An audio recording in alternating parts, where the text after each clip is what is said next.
우리 옆에 사람에게 한번 인사합시다. 사랑합니다. 축복합니다. 네.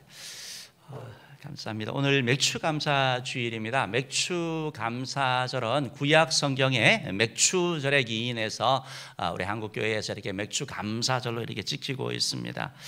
맥추절은 하나님께 감사를 드리는 그러한 절기이고요. 특별히 1년의 반이 지난 다음에 항상 7월 첫째 주에 우리 한국교회가 맥추감사절을 지키면서 반년의 삶을 돌이켜보고 또 하나님께 감사하고 또 남은 반년을 하나님의 은혜 가운데 살기를 다짐하는 그러한 의미가 있는 것입니다. 바라기는 코로나19에 지금까지 한 번도 경험해보지 못했던 그런 상황 가운데서도 또 우리에게 은혜 주신 하나님께 또 감사하고 또 우리 삶 가운데 너무 힘들어서 감사를 잃어버렸다면 감사가 좀 회복되어지는 그런 해가 있기를 주임으로 축복합니다. 이스라엘의 지혜서인 탈무드에 의하면 이런 유명한 말이 있습니다. 아마 여러분들도 이렇게 보셨을 것인데요. 이런 말이 있습니다. 한번 읽어봅시다. 시작. 세상에서 가장 현명한 사람은 항상 배우는 사람이요, 세상에서 가장 강한 사람은 자기를 이기는 사람이며 세상에서 가장 행복한 사람은 모든 일에 감사하는 사람이다. 아멘 해야 될 정도입니다. 유대인들의 그런 지혜에서 어떻게 보면 하나님의 말씀을 통해 가지고 그들의 삶에 나타나는 그런 교훈들이죠. 지혜죠. 하나하나 다 동의할 수밖에 없습니다. 물론 번역본마다 조금 다르지만 누가 가장 현명하냐? 배우는 사람이죠. 항상 배우는 사람, 배우기를 멈추지 아니하는 사람이 가장 지혜로운 사람이 되는 것입니다. 누가 가장 강합니까? 돈이 있는 사람, 힘이 센 사람이 아니고 자기 자신을 이기는 사람. 사실 자기 자신을 이기는 게 너무 힘들죠. 내 자신을 이겨나가는 것, 그 사람이 가장 강하다라는 것입니다. 또 누가 가장 행복하냐? 행복한 사람, 넓은 아파트, 요즘 강남에 아파트 얘기가 되던데 그런 거 있는 사람, 아니면 어떤 권력이 있는 사람 아니고요, 감사하는 사람이래요. 강남에 집이 수십 채가 있어도 감사하지 아니하면 그 사람은 행복하지 아니한 겁니다. 오늘 특별히 맥주 감사절을 통해서 바라기는 우리 모두가 정말 배우고 자신을 이기고 감사하는 자 되기를 주임으로 축복합니다. 하나님께서 오늘 맥주 감사절을 통해서 왜 우리에게 이렇게 감사하라고 하실 것인가 좀 살펴보기를 원하는데요. 세 가지를 살펴보기를 원합니다. 왜냐하면 하나님께서 감사는 능력이 있습니다. 감사는 여러분, 감사를 우습게 보지 마시기 바랍니다. 우리가 하는 그런 말의 그 감사가 아무것도 아닌 것 같은데 그것이 능력이 있다라는 거예요. 왜? 첫 번째로 감사는 하나님을 기쁘시게 하기 때문입니다. 여러분, 하나님 기쁘시게 하기 원하시죠? 여러분, 감사합니다 하면 됩니다. 하나님 감사합니다, 하나님 고맙습니다, 하나님 사랑합니다 하면 하나님이 그걸 기뻐하신다고 말합니다. 우리의 감사가 하나님을 영광스럽게 한다라는 것입니다. 우리의 감사를 통해 가지고 주님이 아주 그냥 흐뭇해하는 거죠. 하나님은 감사하는 자에게 또 항상 은혜와 축복을 내리신다는 사실을 여러분 잊지 마시기 바랍니다. 왜 감사라고 합니까? 하나님께 영광이 되기 때문에, 하나님을 기쁘시게 하기 때문이다라는 것입니다. 오늘 성경 데살로니가전서 5장 18절 말씀 우리 같이 한번 읽어봅시다. 시작. 범사에 감사하라. 이것이 그리스도 예수 안에서 너희를 향하신 하나님의 뜻이니라. 예, 감사해라. 이것이 하나님의 뜻이다. 감사가 하나님의 뜻이래요. 여러분, 하나님의 뜻 알고 실천하기 원하시죠? 감사하시기 바랍니다. 따라합시다. 하나님 감사합니다. 하나님 감사합니다. 하나님 감사합니다. 하나님 감사합니다. 이런 고백들이 예배 시간마다 또 삶 가운데서, 현장 가운데서 수시로 이렇게 고백되어지기를 주임으로 축복합니다. 사실 오늘날 우리가 살아가는 시대는 감사를 잃어버린 시대입니다. 감사보다 원망, 불평 훨씬 많이 듣게 되고요, 불만족하는 소리를 훨씬 많이 듣게 되는 것입니다. 성경에 보면 말세가 되면 예수님의 재림이 가까워지고 세상 끝이 가까우면 나타나는 현상 가운데 하나가 바로 감사를 하지 않는 거라고 말씀하고 있습니다. 디모데후서 3장 1절 2절 말씀 우리 같이 한번 읽어봅시다. 시작. 너는 이것을 알라. 말세에 고통한 때가 이르러 사람들이 자기를 사랑하며 돈을 사랑하며 자랑하며 교만하며 비방하며 부모를 거역하며 감사하지 아니하며 거룩하지 아니하며. 아마 다 동의하시죠? 오늘날 시대 보니까 그렇잖아요. 자기 사랑하고 돈 자랑하고 SNS 통해 가지고 교만, 비방하고 부모를 거역하고 감사하지 아니하고 거룩하지 아니하며 정도의 차이는 있지만 점점 더 심해지는 것을 우리가 경험하게 되는 거죠. 특별히 감사하지 아니하는 것, 이게 바로 세상 말세의 징조다라는 것입니다. 이런 성경을 보면 하나님께서 사람을 창조하시고 사람과 행복한 관계를 누리셨잖아요. 그 가운데는 감사와 기쁨이 있었거든요. 근데 언제 감사가 사라지게 됩니까? 죄를 지을 때 감사가 사라지게 되는 거예요. 죄를 지어서 하나님으로부터 멀어지게 되면 원망, 불평이 나오게 되고 다툼이 나오게 되는 것입니다. 로마서 1장 21절은 하나님을 떠난 사람이 감사를 잃어버린다고 말하고 있습니다. 같이 읽어봅시다. 시작. 하나님을 알되 하나님을 영화롭게도 아니하며 감사하지도 아니하고 오히려 그 생각이 허망하여지며 미련한 마음이 어두워졌나니. 감사하지도 아니한다. 죄인의 특성이라고 얘기를 하고 있습니다. 죄인의 특성. 그럼 죄인이 뭘 감하겠습니까? 오히려 막 죄를 지으면 미안해하고 죄송해야 되는데 더 불만이 많습니다. 내가 왜 그런 죄를 지었는지 알아? 이런 것들을 우리가 보게 되는 것이죠. 어쨌든 이 죄로 말미암아 우리 죄는 우리의 감사를 뺏어갑니다. 마틴 루터가 했다고 하는데 이런 말이 있대. 한번 따라봅시다. 마귀에게는 감사가 없다. 여러분, 마귀가 감사할까요? 아마 생각해보면 정말 그런 것 같습니다. 마귀는 원망, 불평, 비난 이런 거 하죠. 하나님께 속한 것이 바로 감사, 기쁨, 자랑, 칭찬 이런 것이 속한 것이죠. 사랑하는 성도 여러분, 하나님은 우리가 감사하기를 원하시고 우리가 그 감사하면 하나님이 영광 받기를 원하시는 거예요. 성경에 보면 이런 부분들이 너무 잘 나와 있습니다. 오늘이 특별히 맥주감사주일인데 이스라엘에 하나님께서 3대 절기를 행하셔서 남자들은 반드시 3차례 내 앞에 나와라 라고 말씀하셨습니다. 그것이 이제 유월절이고요, 또 초막절이고 또 오늘 하는 초실절과 관련되는 오순절이라고 볼 수도 있겠는데요. 유월절이 무슨 절기입니까? 출애굽한 것을 기념하거든요. 원래 애굽의 종되었는데 그거 구원해 주셔서 감사하면서 무교병을 먹으면서 일주일 동안 지내는 거, 그 절기 꼭 지키는 거예요. 오늘 이렇게 맥추절 우리가 지키지만 오순절, 칠칠절 이렇게 지키는데 그 땅에 들어가서 수확을 얻어가지고 그 수확에 이삭을 하나님께 드리는, 첫 열매를 드리는 그런 의미가 그 가운데 있는 거죠. 감사가 있는 거죠. 우리가 아는 것처럼 수장절, 이렇게 초막절 이라고 불려지는 것은 이스라엘 백성들이 광야에서 40년 동안 생활했잖아요. 그때 장막을 짓고 살았거든요. 그때 그래서 이걸 장막절이라고 부르기도 하고, 추수를 하고 난 다음에 다 끝난 다음에 추수한 것을 저장하기 때문에 수장절이라고 부르는 거예요. 그 가운데는 다 감사가 있다라는 것입니다. 원래 종되어서 종으로 살아가야 되는데 우리 이렇게 구원하여 주시는 애, 광야 생활 가운데서 하나님이 지켜주셔서 더 이상 초막이 아닌, 장막이 아닌 일반 주택 가운데 살게 되는 그런 은혜들, 그리고 곡식을 주시는 이런 하나님에 대한 감사가 그 가운데 담겨져 있는 거죠. 이런 절기가 되면 이스라엘 백성들은 자기 생업을, 특별히 남자들은 그만두고 일단 중재하고 하나님 앞에 나와서 예배하고 감사하는 겁니다. 그러면서 예배와 감사가 우리 삶에 얼마나 중요한 것인지를 점검하게 되는 것이죠. 우리 한국교회도 상반기 맥주감사절을 통해서 이런 것을 하는 것입니다. 여러분, 자동차를 이렇게 운전하면 내 생각에는 아무 문제가 없는 것 같은데 정비소에 가보면 그렇죠, 무슨 휠 밸런스가 엉클어져 있다든지 뭔가 점검을 하게 되면 그런 것들을 보게 되는 거 아닙니까? 마찬가지로 우리 예수 잘 믿고 있고 내가 신앙생활 잘하는 것 같은데, 그러나 이런 맥주감사절 또 절기를 통해서 우리 자신들을 돌아보고 내가 제대로 가고 있나 점검하고, 내 삶 가운데 만약에 감사가 사라졌다면 하나님께 감사를 그렇게 고백하고 나아가는 우리 되기를 원합니다. 여러분, 성경에 보더라도 하나님께서 계속해서 감사라고 말씀하고 있습니다. 예배 드릴 때도 감사라고 말하고 있어요. 시편 50편 23절 말씀 한번 읽어봅시다. 시작. 감사로 제사를 드리는 자가 나를 영화롭게 하나니 그의 행위를 옳게 하는 자에게 내가 하나님의 구원을 보이리라. 감사로 제사를 드리는 거, 감사를 제사 드리는 거. 여러분, 감사를 찾아보시기 바랍니다. 하나님께 그 감사를 고백하시기 바랍니다.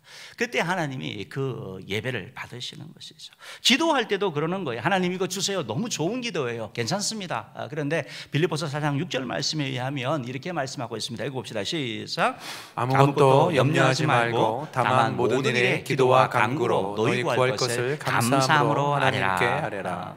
존 칼빈이 감사 기도는 가장 강력한 위력이 있다라고 얘기를 했습니다.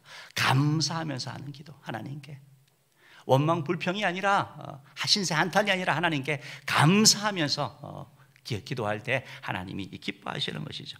찬송도 마찬가지입니다. 찬송도 감사라고 하고 있습니다. 즐거운 마음, 기쁜 마음, 고마운 마음으로 감사하는 것입니다. 시편 100편 4절 말씀을 읽어보겠습니다. 시작. 감사함으로 그의 문에 들어가며 찬송함으로 그의 궁정에 들어가서 그에게 감사하며 그의 이름을 송축할지어다. 아멘. 감사함으로 들어가서 찬송하고 감사함으로 하나님을 높이라라고 얘기를 하고 있어요. 여러분, 감사가 우리 삶에 얼마나 중요한지 아셨겠죠? 절기를 통해서 찬양, 기도, 예배 모든 삶을 통해서 또 범사에 감사하라, 계속해서 감사라고 하나님이 이렇게 말씀하고 계신다라는 것입니다. 사랑하는 성도 여러분, 하나님이 원하시는 감사의 고백을 많이 하는 저와 여러분들을 간절히 바랍니다. 이건 너무 쉬운 거예요. 나 감사 못해요. 돈이 없어서요. 시간이 없어서요. 아니요. 하실 수 있습니다. 마음이 없는 거예요. 마음이 없는 거. 하나님은 감사를 표현하라고 말씀하고 있습니다. 감사가 표현될 때 하나님께서 영광을 받으시는 거예요. 신약 성경에 보면 10명의 문둥병자가 있었습니다. 그 문둥병자가 예수님께 와서 다 나음을 입었거든요. 고침을 받았거든요. 너무나 그들이 기뻐해가지고 자기 집으로 뭐 어떻게 다 흩어졌습니다. 그 10명 가운데 단 한 사람만 예수님께 나와서 예수님 감사합니다, 예수님 고맙습니다 하면서 감사를 표현한 거예요. 예수님이 얼마나 기뻐하시는지 몰라요. 그 감사한 자에게. 그러면서 그에게 그를 칭찬하시고 그에게 은혜를 베푸시고 예수님이 하시는 말씀이 너희 10명이 다 고침받지 않았느냐? 나머지 9명은 어디 있느냐? 하시면서 안타까워하는 그런 말씀을 볼 수 있습니다. 누가복음 17장 17절 18절 말씀 한번 읽어봅시다. 시작. 예수께서 대답하여 이르시되 10사람이 다 깨끗함을 받지 아니하였느냐? 그 9은 어디 있느냐? 이 이방인 외에는 하나님께 영광을 돌리러 돌아온 자가 없느냐 하시고. 여러분, 9명은 어디 있느냐 하시면서 18절 말씀, 예수님이 말씀이 너무 중요하거든요. 이 이방인 외에는 하나님께 영광을 돌리러 온 자, 감사했더니요, 감사합니다라고 했더니 이게 하나님께 영광이 된다라고 말씀하고 있는 거예요. 사랑하는 성도 여러분, 하나님께 영광 돌리는 방법이 뭐죠? 감사 고백하는 거예요. 바라기는 우리의 삶 가운데서 계속해서 감사의 고백이 있기를 주님으로 축복합니다. 여러분, 10명이 고침을 받았는데 그 10명이 고마웠을까요? 안 고마웠을까요? 다 고마웠습니다. 이 고치지 못하는 이런 병을 고침을 받았으니까 얼마나 다 고마웠겠죠. 그런데 그 가운데 한 명만 표현한 거예요. 내 마음은 감사하지만 표현하지 않은 것에 대해서 예수님은 표현해야 된다고 말하고 있습니다. 우리도 삶을 살면서 신앙생활을 해나가고 인간관계를 하면서도 그렇습니다. 반드시 해야 될 게 있는데요, 즉시 해야 될 게 있는데요, 그것이 뭐냐면 회개예요. 회개. 어떤 죄가 내 마음에 떠오르고 하나님이 어떤 내 말씀을 그렇게 말씀을 딱 주실 때 그때 우리가 회개를 하면 바로 하나님의 은혜를 누리게 됩니다. 그런데 뭐 이렇게 좀 우리가 좀 저항하게 되잖아요. 나만 그래 그러면서 또 이렇게 하게 되잖아요. 그러면 이 죄가 우리 속에 자꾸 강하게 역사하게 되고 자꾸 회개하고 하나님의 은혜를 누리기가 어려워지는 거예요. 감사도 마찬가지입니다. 사과하는 것도 마찬가지예요. 무슨 일이 있을 때 그냥 죄송합니다 하면 바로 하면 되는데 지나고 나면 어려워지는 거예요. 감사도 마찬가지로 감사하게 되는 거, 바로 그때 하나님이 영광 받으시는 것입니다. 바라기는 우리 모두가 하나님께 감사로 기쁘게 하는 저와 여러분들 되기를 주님으로 축복합니다. 두 번째로 왜 이렇게 감사라고 하시는 것입니까? 그것은 바로 감사가 이웃을 기쁘게 하기 때문에, 이웃을 기쁘게 해요. 하나님만 기쁘게 하는 것이 아니라 다른 사람도 기쁘게 한대요. 여러분, 오늘 우리 허원 집사님 우리 6.25 참전 용사라 그래가지고 이렇게 또 특별히 해드렸는데 여러분 기쁘지 않으셨어요? 여러분은 아무도 안 받으셨잖아요. 그렇죠? 근데 축하해주고 같이 기쁜 거예요. 같이 기쁜 거. 그럼 우리 교회를 위해서 수고하는 우리 뭐 장로님들, 우리 권사님들, 우리 장리집사님들 위해서 한번 박수 한번 하죠. 네, 감사합니다. 네. 또 우리 묵묵하게 이렇게 찬양팀과 또 우리 찬양대를 위해서도 한번 박수 한번 하죠. 네, 감사합니다. 고맙습니다. 또 주의 종들을 위해서도 한번 딱 하죠. 감사합니다. 고맙습니다. 오늘 예배 나온 모든 분들에게 제가 너무 감사하거든요. 우리 다 한번 감사합니다. 여러분, 그래요. 감사하고 사랑을 나누면 마음이 편해지는 거예요. 부드러워지게 되는 것입니다. 이웃이 기뻐지는 거예요. 감사의 능력이 있다라는 것입니다. 바로 그래서 우리에게 감사하라라고 자꾸 이렇게 말씀하고 있다라는 것입니다. 사랑하는 성도 여러분, 우리가 감사할 때 이웃이 기쁘게 되고, 감사는 관계의 문을 열게 되는 거예요. 좀 불편한 관계였다 하더라도 내가 감사를 하게 되면 마음이 열리게 되고, 또 더 친밀하게 되고, 또 그 아픔들이 해결되어지게 된다는 것입니다. 감사는 우리를 행복하게 하는 거예요. 감사 많이 하는 사람은 마음이 정말 평화롭습니다. 그리고 하나님의 은혜를 누리게 되는 거예요. 그래서 하나님은 우리에게 감사하라라고 이렇게 말씀하고 있는 거예요. 여러분, 근데 이거와 너무 중요하게 똑같이 생각하셔야 되는데, 때로 이제 불평하고 원망하고 싶을 때도 있거든요. 너무 마음에 안 들 때도 있거든요. 그때는 말씀 안 하는 게 더 좋은 거예요. 침묵하는 거. 그 한마디 말이 비수가 되어가지고 사람을 일어나지 못하게 하는 그런 경우들도 우리가 있다라는 것입니다. 존 밀러라는 분이 이런 말을 하셨는데요. 한번 봅시다. 읽어봅시다. 시작. 사람이 얼마나 행복한가는 그의 감사의 깊이에 달려있다. 네, 맞습니다. 감사하면 행복하게 되는 거예요. 감사가 행복한 거예요. 감사를 얼마나 감사하느냐.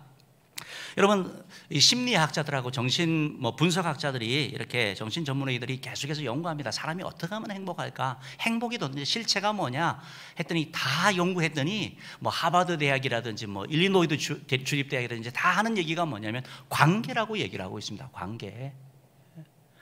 사람들을 이렇게 하버드 대학 같은 경우는 이렇게 70몇 년 동안 연구를 했대요. 추적을 해가지고 그 사람들을 했더니 어떻게 이렇게 상위 10%의 사람들이 어떻게 행복하냐 봤더니 관계가 행복을 준다라고 얘기를 하고 있다는 것입니다.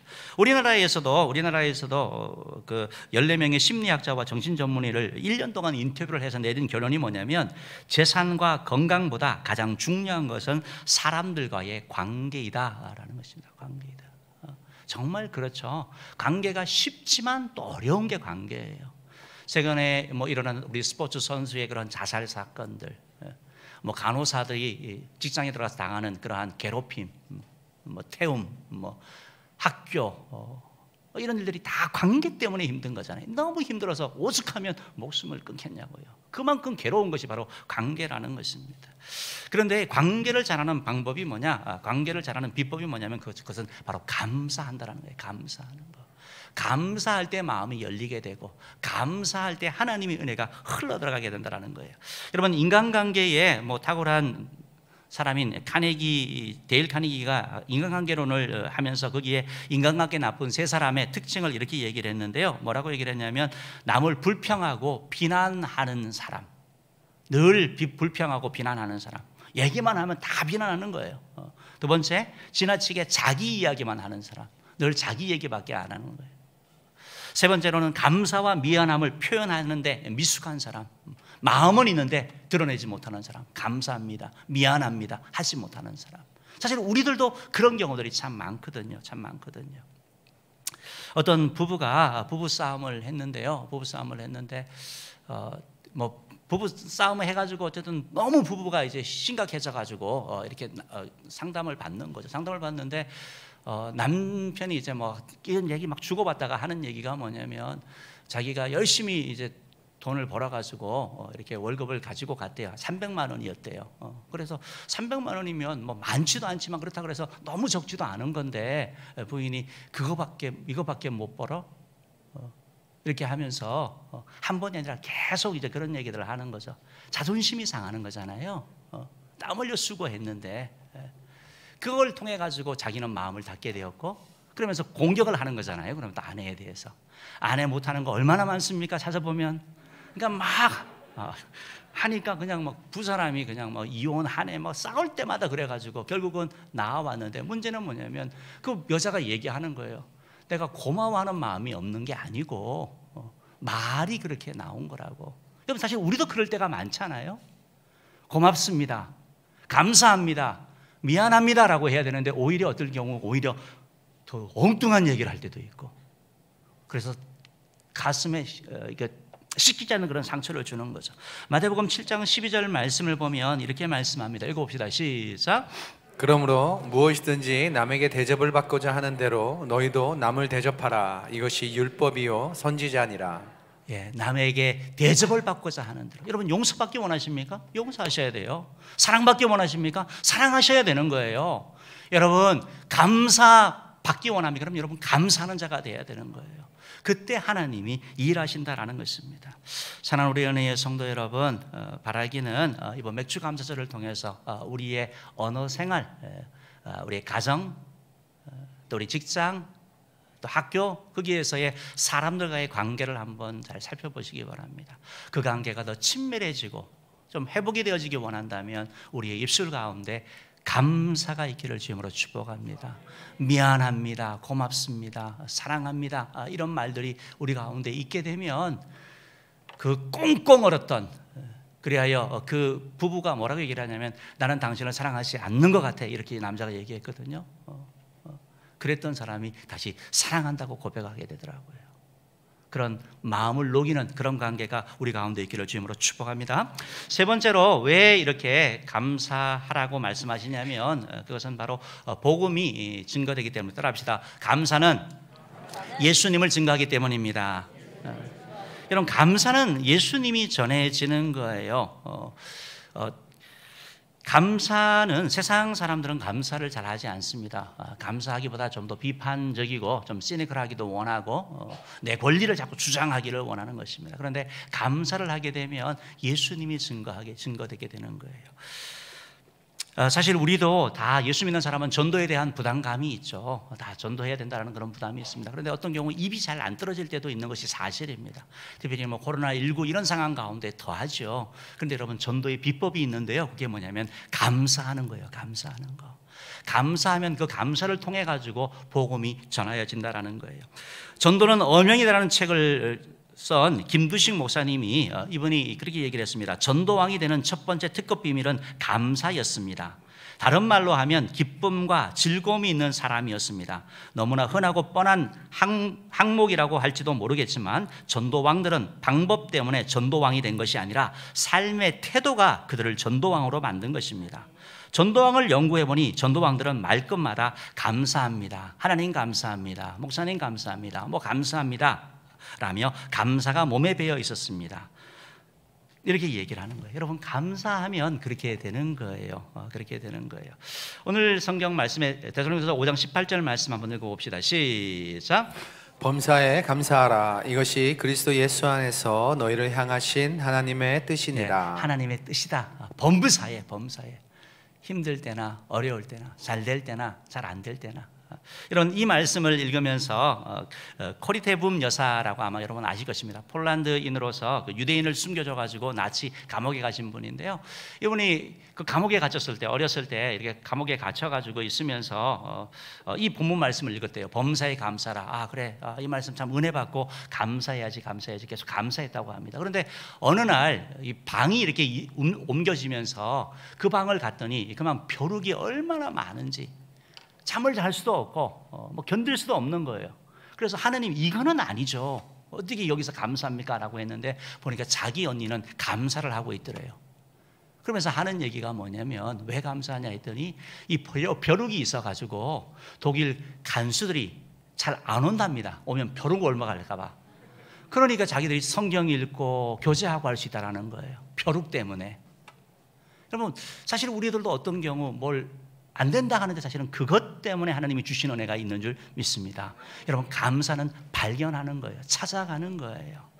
너무나 유명한 신라권을 기록한 존 밀턴 같은 이분은 그렇게 얘기를 했었죠. 우리 그 신라권 한번 표지 한번 주실래요? 이분이 이제 그런 얘기를 했습니다. 이분이 바로 이 존 밀턴이 바로 이 신라권을 기록을 하면서 신라권은 에덴 동산에서 그걸 잃어버린 걸 얘기하거든요. 핵심이 뭐냐면 결국 뱀의 유혹에 빠져서 신라곤을 천국을 잊어버렸다, 에덴 동산을 잃어버린 거, 거기에 대한 얘기를 하고 이것이 하나님의 앞에 하나님은 정당한 것이다라고 이런 주장을 합니다. 어쨌든 신라곤이라는 유명한 그런 저수를 기록했는데 이 존 밀턴이 시력이 52세, 또 다른 책에 보니까 44세의 시력을 잃었대요. 정확한 나이는 모르겠습니다. 그런데 분명한 것은 시력을 잃어버린 거예요. 아내도 없어진 거예요. 여러분 원망스럽지 않습니까? 그런데 그런 상황 가운데서 이분은 다르게 생각을 하는 거죠.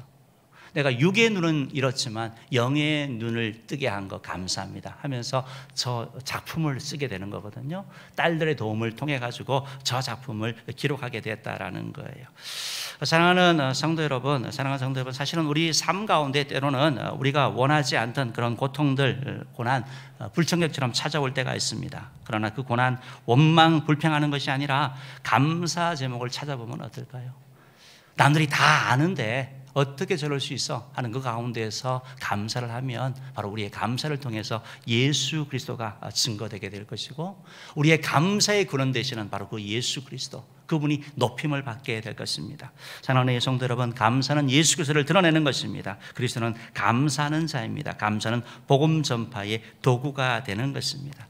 그러한 저와 여러분 되기를 주님으로 축복하도록 하겠습니다. 말씀을 마치겠습니다. 오늘 말씀 맥주감사절을 통해서 감사의 이유를 살폈습니다. 하나님을 기쁘게 하는 것, 이웃을 기쁘게 하는 것, 복음을 전하게 하는 것.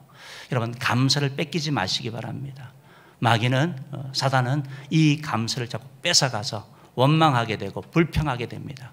우리의 눈, 우리의 입술 잘 지킴으로 말미암아 하나님이 주시는 풍성한 삶을 누리는 저와 여러분 되기를 주님으로 축복합니다. 기도하겠습니다.